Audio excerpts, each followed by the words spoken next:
Peace and blessings, family. Peace and blessings.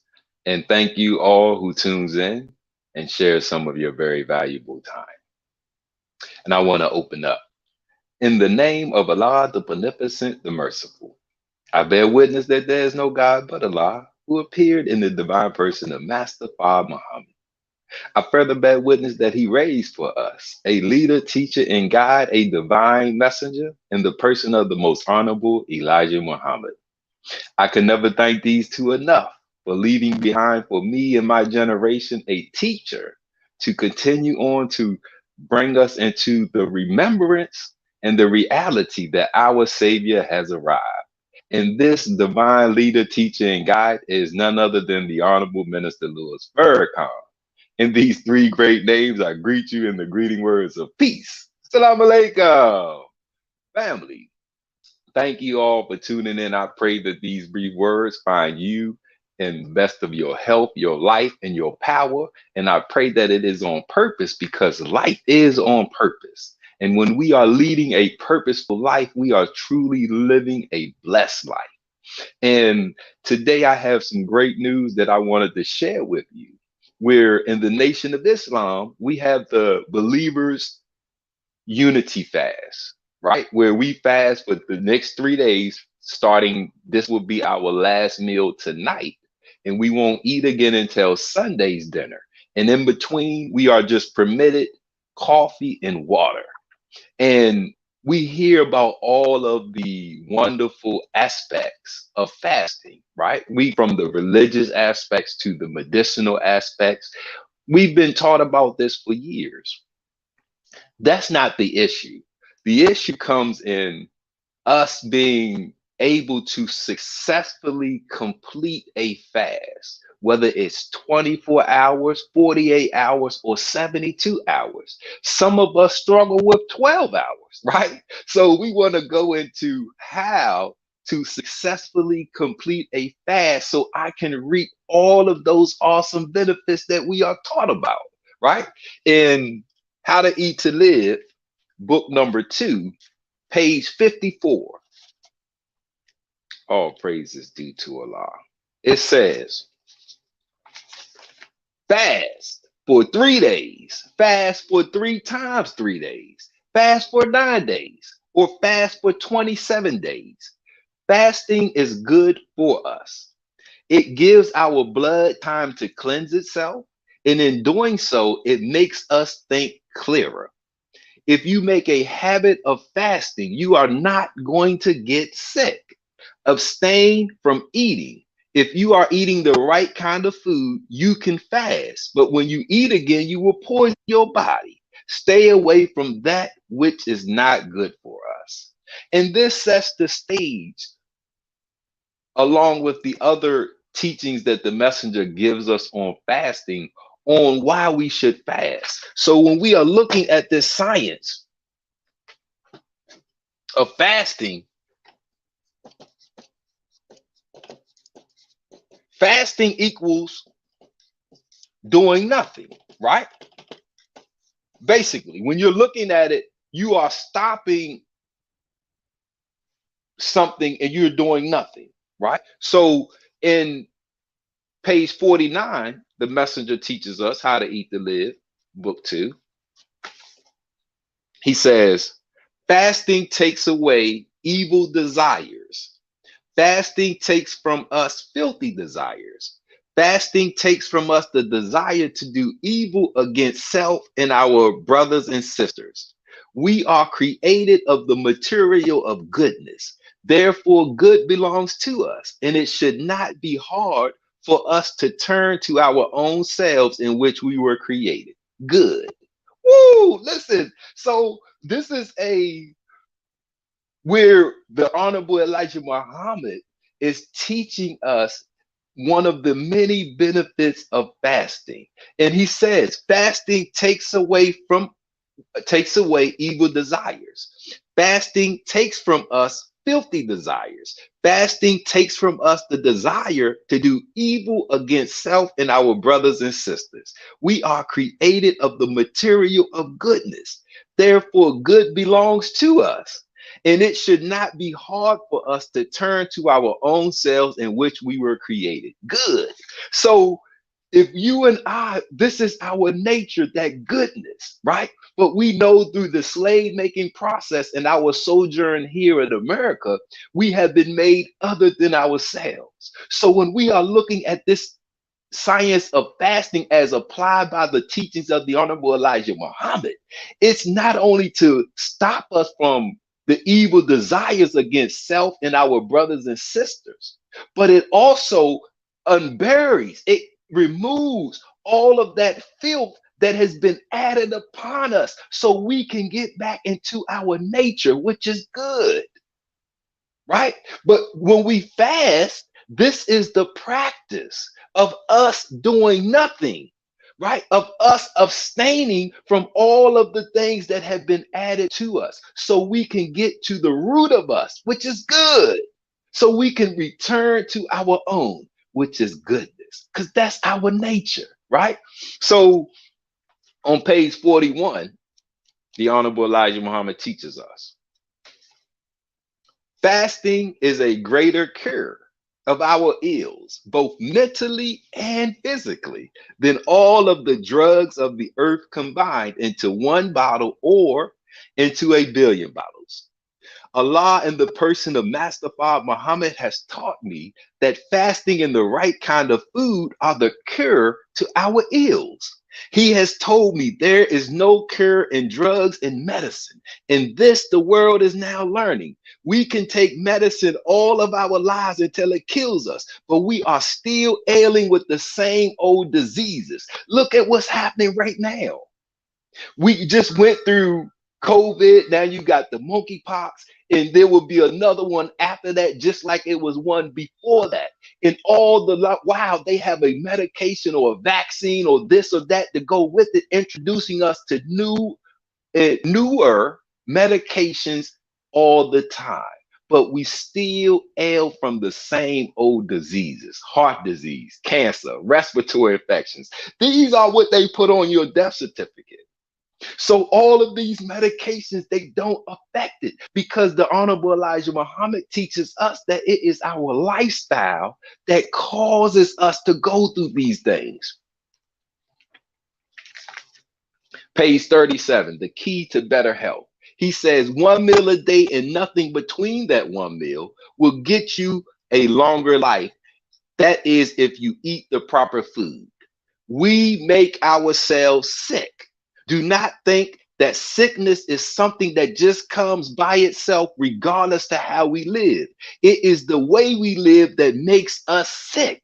So we have the science of fasting so we can abstain from the lifestyle actions that have been added to us, that when we do these things, it causes our sickness, it causes our death, our destruction, right? So when we apply this, we benefit, we make ourselves stronger, right? So when you eat, the Honorable Elijah Muhammad teaches us that fasting will go, page 41. The bad food and drinks we are putting into our bodies keep us a victim to illness. There are not too many nice doctors who will tell you that drugs are not good for you because they pay for their learning and want to keep practicing.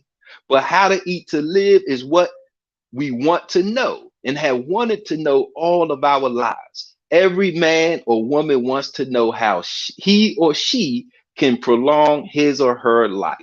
This is the best science that we have, because when we learn that, hold up, the things that I do are contributing factors to my illness, just like the things that I do are the contributing factor to my health and wellness. So when I fast, I am abstaining from the evil to myself and others. Now, this is where the success comes in that, because the Honorable Elijah Muhammad teaches us, page 58. Listen, This is where a lot of our failures come in at. Page 58. Hold on. All praises due to Allah.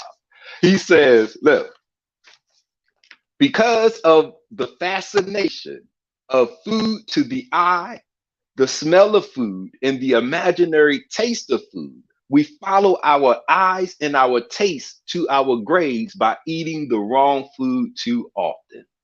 This is the bombardment that all of us, a lot of us had. It's that stimulation. So in science, we have something called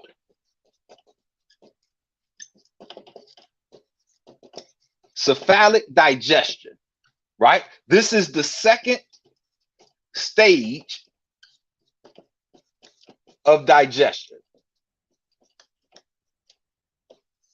It's cephalic digestion. Cephalic means head. Listen, cephalic means head.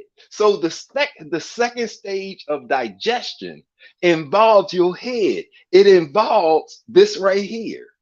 It is cephalic digestion. So what this says that when you look at, smell, or think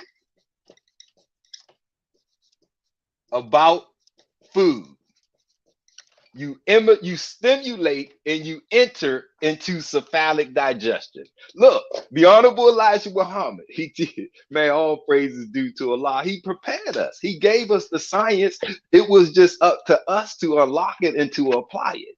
He says, because of the fascination of food to the eye, the smell of food, and the imaginary taste of food, we follow our eyes and our taste to our graves by eating the wrong food too often.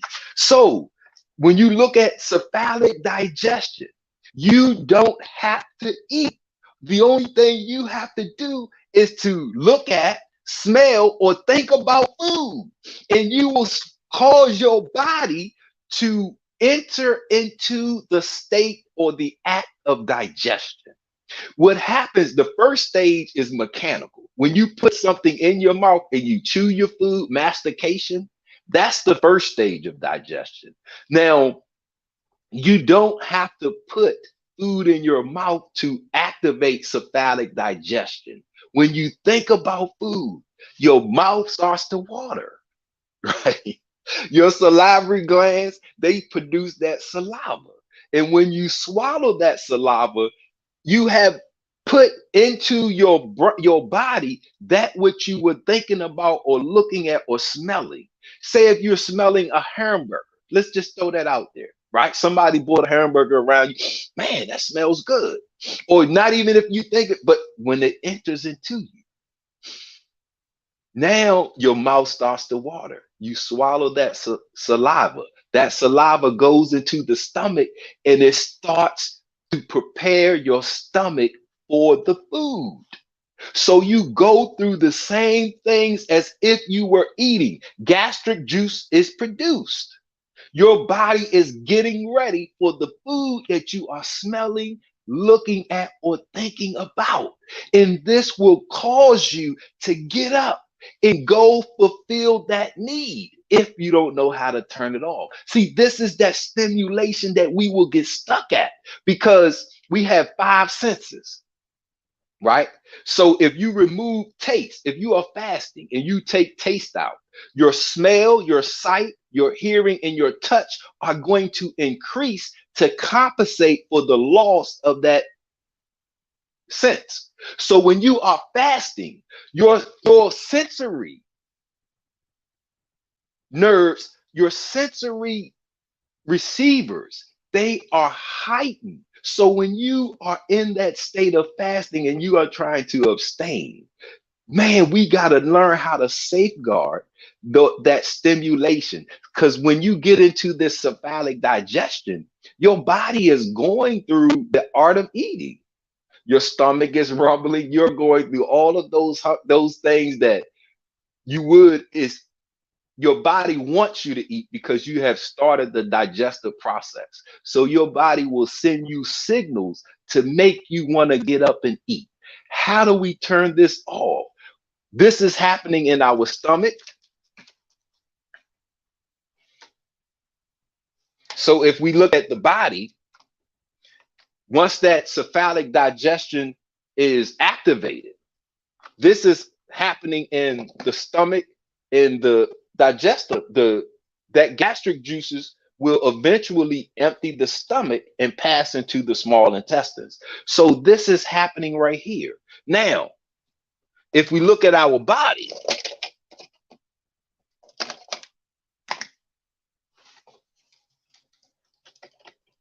the brain controls everything. So when we are looking, all stimulation happens on the central nervous system, right?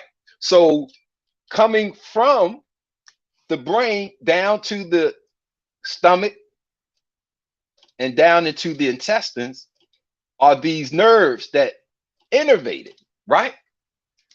We have something called the vagus nerve. This extends off the brainstem, going directly to the heart, directly to the intestines, right? And what it does is it bypasses this cephalic stage, that innervation, and it allows you to calm and to control your heart and your digestive system. So look, if you are in that state of digestion, man, you just can't help your surroundings. You've been stimulated, you have caused your body to enter into that second stage of digestion, and but you don't want to eat because you are on a fast. You want to successfully complete your fast. The longer you stay in that state of digestion, the more those hormones are being produced, the more you are under the influence to go eat. So you want to control this because this is my body. So it should be easy for me to control. Yes, you have a built-in control system. The vagus nerve, it's these nerve bundles right here. They extend off of the brainstem. They go to the heart, to the digestive system, and they give you control over it. It calms it. Guess how you activate or innervate? It's called innervation. Guess how you innervate your vagus nerve? You breathe or hum. Listen, breathing, deep nasal inhalation and exhalation are the number one way to stimulate the vagus nerve. So when you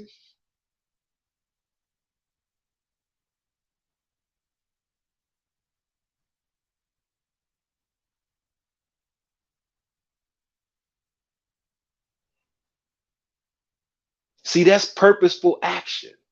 When you are breathing erratic, when you are breathing, they call it stress breathing, right? That's erratic, non-rhythmic breathing. You can hold your breath. It's your breathing pattern is all over the place. When you do a deep inhale, a deep exhale, that's on purpose. See, you are doing that. That puts you into control of your body. It innervates that vagus nerve. Listen, the action innervates that vagus nerve. And that vagus nerve then sends that signal to your stomach and to your digestive system, and it calms them and it brings them back under your control, taking you out of the cephalic digestion, taking you out of those signals being produced in your body that will influence you and cause you to eat. Man, listen. So you can go ahead, you can get, because it's easy to get that activation. It's easy to become stimulated. We live in communities where there's restaurants, we live in where people are cooking. So there's always aroma of food that could be present. You could be at school, you could be at work, and you have co-workers and students that eat. They're not on your schedule. So it's easy to be surrounded where you are looking at food, smelling food, or can think about food. And you can easily put yourself in that state of digestion. And if you don't know how to control yourself, if you don't know how to bring yourself out, it will make you get up and go eat. The second way, listen, the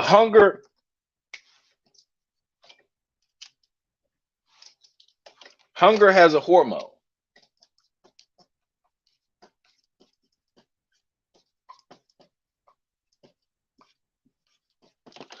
Hormones are the chemical communicators. It's how we communicate, how the body communicates within itself. Hunger has a hormone. It's called ghrelin. This is the hunger hormone. Ghrelin is produced from your stomach. This is the stomach. Ghrelin is produced from the lining of the stomach. It's a protective measure, but it's also one that we can train the stomach into. So when we are going from eating to not eating, the body is trained to eat at a certain time, right? So when you don't eat and you skip that meal, the stomach can become empty. And because we have self-preservation in us, and we've had these trainings where we've trained the body to receive something at a specific time. When it doesn't, it will produce, or it can produce ghrelin. Ghrelin travels from the stomach in the bloodstream to the pituitary gland. Listen, it comes all the way up and it hits your brain, your hypothalamus, and your pituitary gland. And it will make, these are influences. It's a messenger saying that, hold up, the stomach is empty, that you need to eat. And if you don't know how to turn it off, it will make you get up and go eat so you can turn it off mechanically. Now, the off hormone, this is the hunger hormone. Satiety. The satiety hormone is how we turn it off. The satiety hormone is leptin. Okay, so this is the on, this is the off. Now, ghrelin is produced in the stomach. For whatever reason, let's say you went through one of the reasons you stopped eating, the stomach produces ghrelin. It travels to the brain, sending that signal. It's a messenger saying, eat, eat, eat, eat. It's the hunger hormone. So you have the sensation of wanting to eat.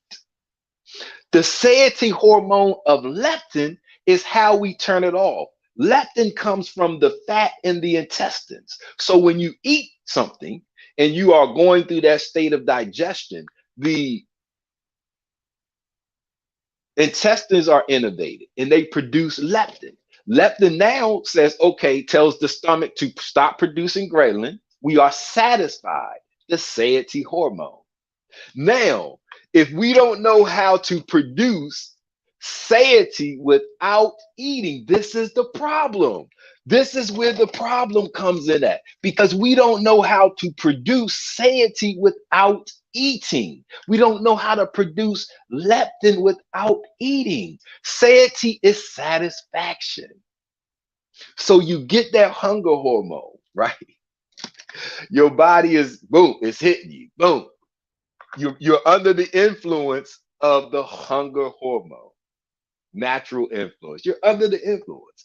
If you don't know how to satisfy yourself without eating, it will make you get up and go eat, making you break your fast. This is where a lot of us find ourselves stuck at. This is where a lot of us find ourselves failing to complete a fast, whether it's for religious or medical purposes, whether it's 12 hours, 24 hours, 48 hours, 72 hours. We trained our bodies to receive this energy at a certain time. When we go to break that habit, this is the cause and effect. This is the communication that the body can have. Now, how do we create satiety? Listen, one of the ways we can create satiety for free, aromatherapy. Listen, one of the ways we can create almost instant satisfaction. We have a Sister Denise Renee Muhammad, awesome aromatherapist. She taught us that within 22 seconds, these elements, right, of the plant, the aromatherapy, these molecules, they get into the brain, and then within 22 seconds, they can have that positive effect on the satiety system, on your limbic system. They go and they hit that satisfaction part of the brain. And now you are able to produce leptin, the satiety hormone. You are now able to take yourself out of a state of hunger and put yourself into a state of peace. Satiety. Look, the third way we want to go over real quick is stress, right? This is the third way. This is the third way that we lose it. So we want to learn how to get it at stress, right? Stress. Most of us encounter it. Stress is a part of life, something that it's an element of life. We get it confused because there's two types of stress. You have eustress, right?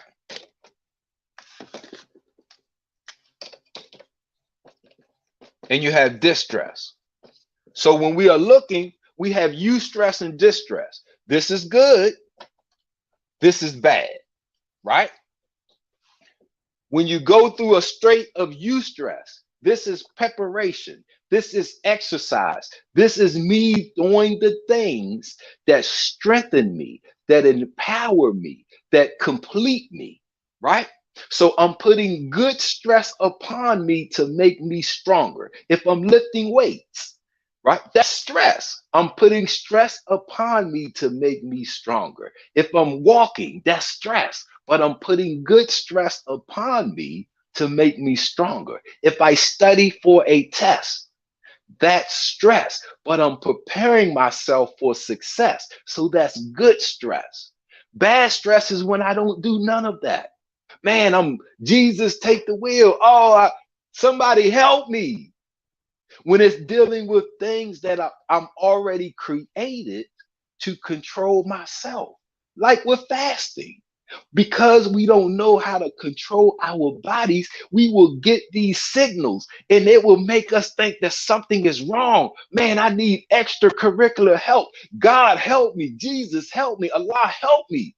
But he's already put in us the ability to control ourselves, the ability to help ourselves, to save ourselves. So when we're looking at this stress category, stress at the end of this,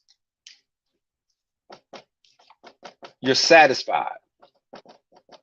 See, when you go to the gym and you work out, man, you get a nice old pump in, right? At the end of that, you are satisfied. You've produced endorphins, serotonin, oxytocin, dopamine. You've gotten all of the good hormones produced in your body. This is what you get from eustress. You get serotonin. You get dopamine. You get endorphins. Right? You get oxytocin.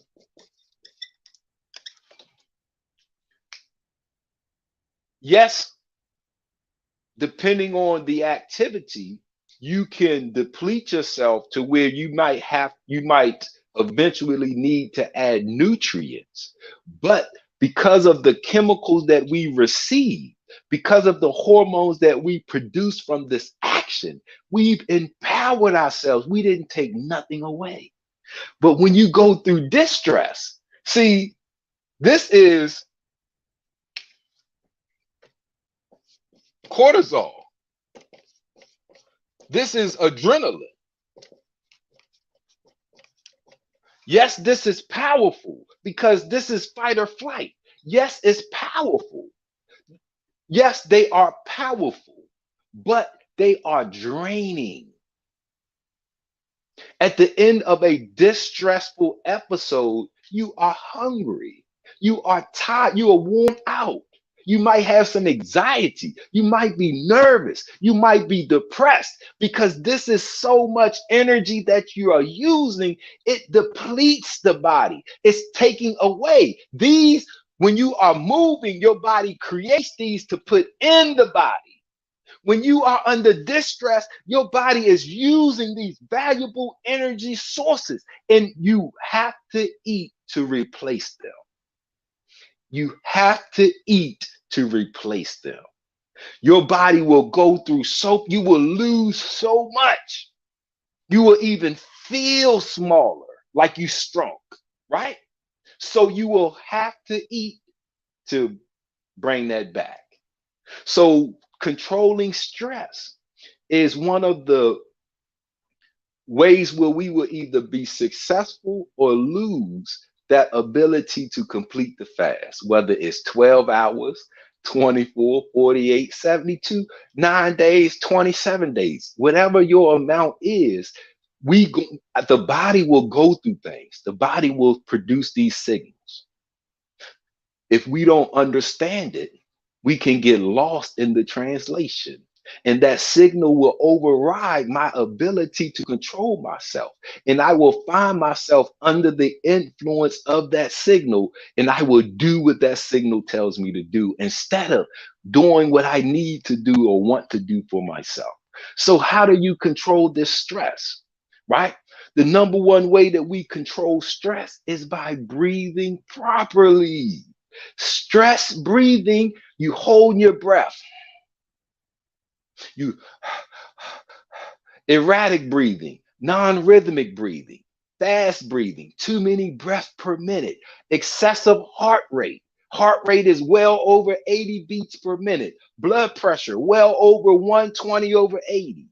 How do you control these signals? These are your vitals, but they are in the ones that are innervated during stress. This is how you know you are in that stress response. So if you are looking at this in the signals that the body creates, right?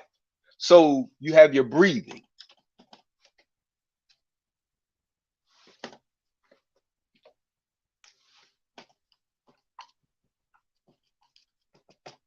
Right? Let's practice right now. Physiotherapy. So stress breathing is erratic, non-rhythmic, holding your breath, all over the place. So you can test your heart rate, right? You can check your pulse right here on your arteries, right? So let's check our pulse while we are mimicking the stress breathing. Erratic, fast, hold your breath, and watch what happens to your pulse as you are breathing that way. You ready? Let's do some practice real quick. Okay, mouth breathe, quick breaths.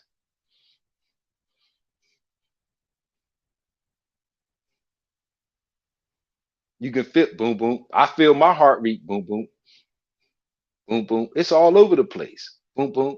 Okay, so if I'm breathing, stress breathing, right? The heart rate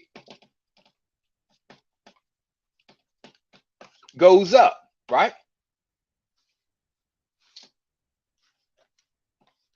The heart rate increases. Your blood pressure is the amount of force that's in your arteries and the amount of force between each heartbeat. So your blood pressure goes up.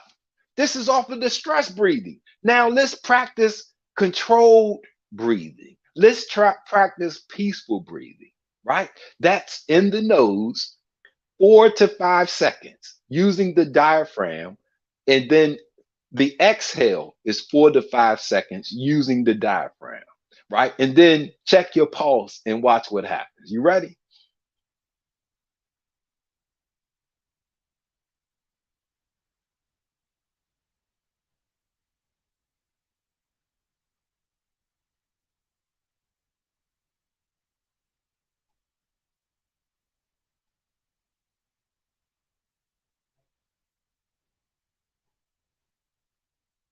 Now, on my first breath in and out, my heart rate spiked a little bit.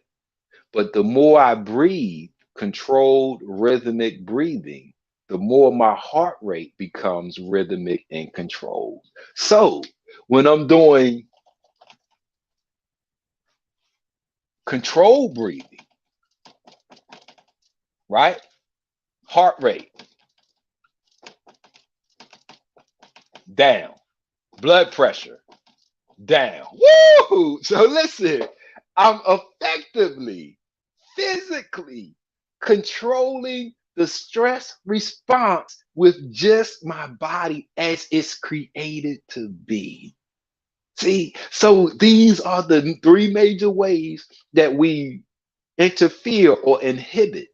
We render ourselves powerless when we are trying to fast. Because when you are removing one of your senses, if you remove taste, your other four senses, they become heightened. They compensate for that loss. And these signals can be weird, like, wow, and if we don't understand them, it could send us into distress. Because I could think something is wrong, or wow, something ain't. So we can easily put ourselves in distress. You could put yourself into distress just by the way you're breathing. If you are breathing the stressful breathing patterns, your body will think you are in that, and you will have the stress response, and you will be draining yourself. Yes, you will have momentary power, but at the end, you will be drained, and you will almost have to eat to replace all of that energy that you expended. But when you are breathing peacefully and controlled, and you put yourself under that eustress, that positivity, now your body isn't losing, because you are going to produce serotonin, dopamine, endorphins, and oxytocin. Your body will give you things instead of taking. Woohoo! So you won't have to eat, because you've just empowered yourself. You've just given yourself elements that it can use to get you through your day without losing a beat, without losing a step, without anything negative happening to you. In fact, at the end, you will be stronger, you will be lighter, you will be quicker, you will be healthier, powerful. Man. So the Honorable Elijah Muhammad teaches us, man, all praise is due to Allah.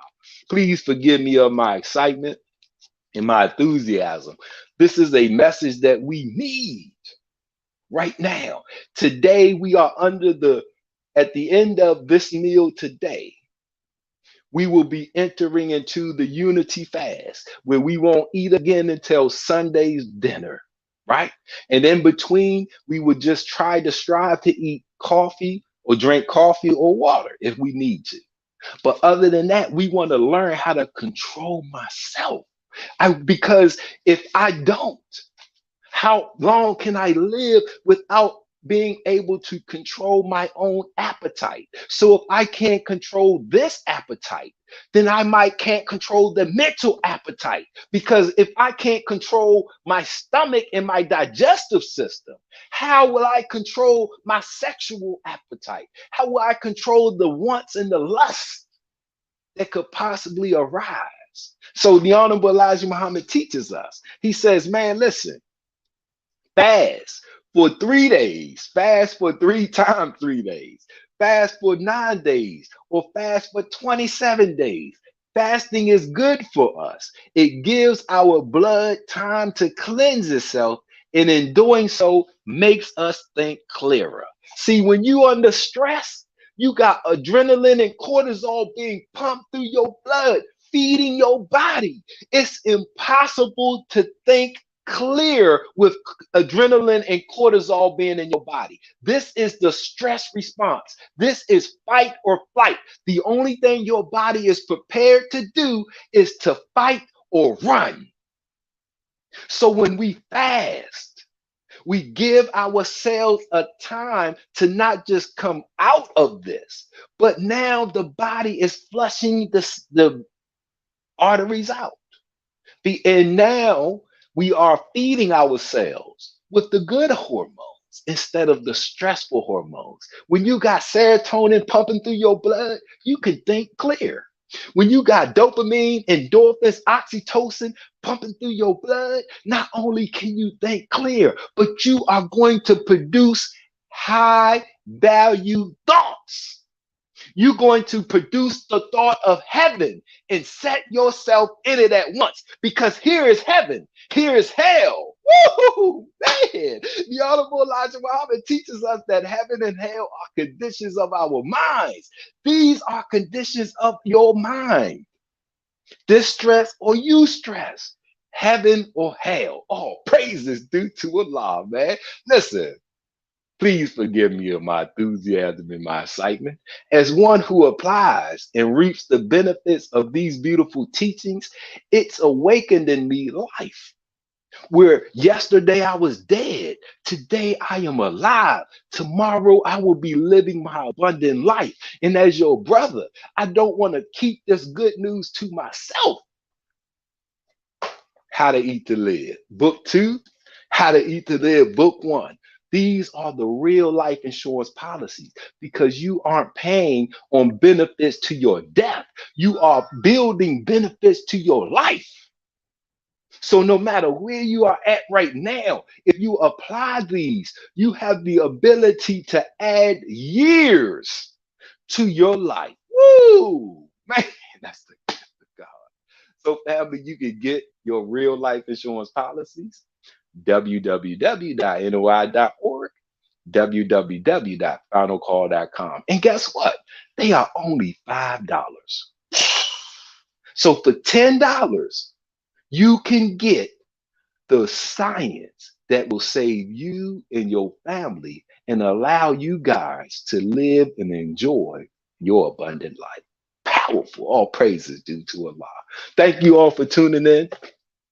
I pray that what I said was of benefit and helpful. All praises due to Allah. If in this words I said something that was inaccurate or incomplete, please chalk it up to your brother's excitement and enthusiasm. So family, I leave you as I came in the greeting words of peace. Salam alaikum. Peace.